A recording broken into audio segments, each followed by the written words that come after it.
გაერთიანება თუ დამოუკიდებლად ბრძოლა ოპოზიცია ქართული ოცნების წინააღმდეგობისთვის ორ სხვადასხვა გზას ირჩევს. ნაწილი შეთანხმების დოკუმენტზე მუშაობს, რათა შეთანხმების პრინციპებზე, რითაც ხელისუფლების დამარცხებას შეეცდებიან. ოპონენტები აქვე დასძენენ, რომ გაერთიანება პარტიულ იდენტობაზე უარის თქმას არ ნიშნავს.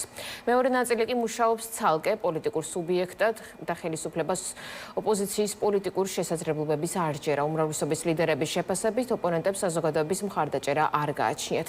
ვინ რა გზას ირჩევს გასამარჯვებლად? მაშო დიასამიძე მოგუყვება ოპოზიციის გეგმების შესახებ. მაშო გისმენთ ყურადღებით.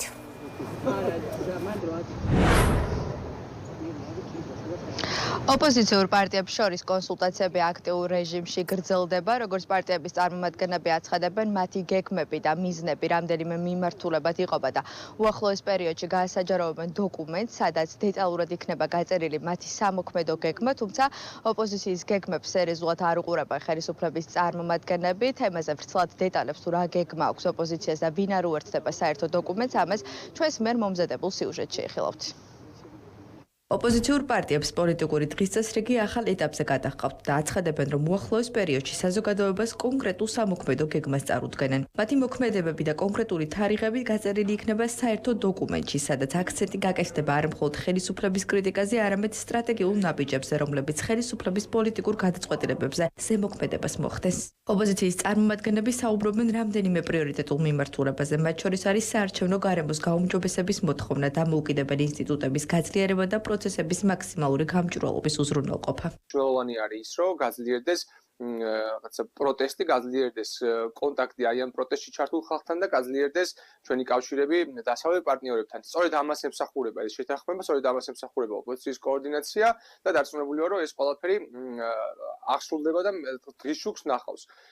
სხვა მხრივ, ასე ვთქვათ, ის რომ რაღაცა ოპოზიცია ორგანიზაციულად აპირებდეს რაღაც გაერთიანებას ერთმანეთთან, რაღაც პარტიები და რაღაც ერთი პარტიის ქვეშ ხდებოდეს სხვადასხვა პარტიების გაერთიანება, ეს შემდგომი ეტაპის შესაძლოა იყოს რაღაც მეტი კოორდინაციის. დემოკრატიული ოპოზიცია და საზოგადოება ერთიანია ორ მთავარ მოთხოვნაში: პოლიტპატიმრების გათავისუფლება, რეპრესიისა და ტერორის შეწყვეტა და ახალი თავისუფალი არჩევნების დანიშვნა.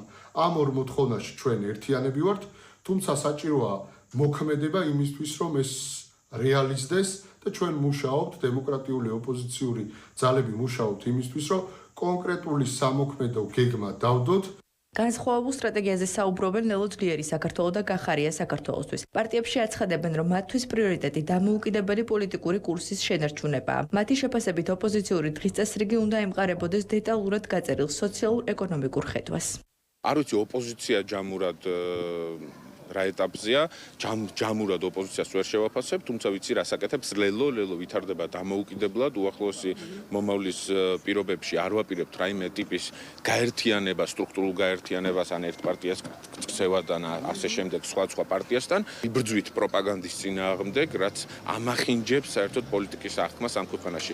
ივანიშვილს უნდა რომ გააქროს საერთოდ პოლიტიკა ამ ქვეყნიდან, პოლიტიკური პროცესიდან გაიყვანოს ოპოზიციური პარტიები, რის უფლებასაც და შესაძლებლობას ჩვენ მას არ მართლ გუნდში ოპოზიციის გეგმებს სკეპტიკურად აფასებენ. ქართულ ოცნებაში თვლიან, რომ ოპოზიციური სპექტრის მხრიდან გაჟღერებული გეგმები ახალი არ არის და მსგავსი განცხადებების წარსულშიც არაერთხელ გაკეთებულა. სახელისუფლებო გუნდში ამბობენ, რომ ოპოზიციას არ გააჩნია გეგმა, რომელიც ქვეყნის განვითარებას ხელს შეუწყობს, ვინაიდან მათი დღის წესრიგი ძირითადად რევოლუციურ სცენარამდე მიდის. თუ თქვენ კოლექტიურ ნაცმოძრაობას გულისხმობთ, კოლექტიური ნაცმოძრაობა საქართველოს წინააღმდეგ ბრძოლაში იყო დამარცხებული, არის დამარცხებული და ნებისმიერ რაფორმითაც არ უნდა სცადონ მომავალშიც დამარცხდება. გამაერთიანებელი იდეა იყო რევოლუცია. დღესაც ეს იდეაა.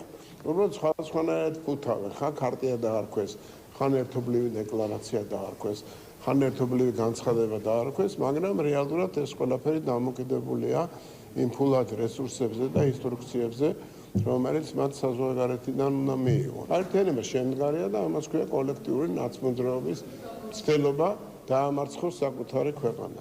ამ დროისთვის ცნობილია, რომ ოპოზიციური პარტიები კონსულტაციებს აგრძელებენ და სამოქმედო სტრატეგიის საბოლოო ვერსიას საზოგადოებას უახლოეს პერიოდში წარუდგენენ. რა გეგმა აქვს ოპოზიციას? კითხვაზე პასუხი სავარაუდოდ იმ დოკუმენტმა უნდა გასცეს, რომელზეც მუშაობა უკვე დაწყებულია.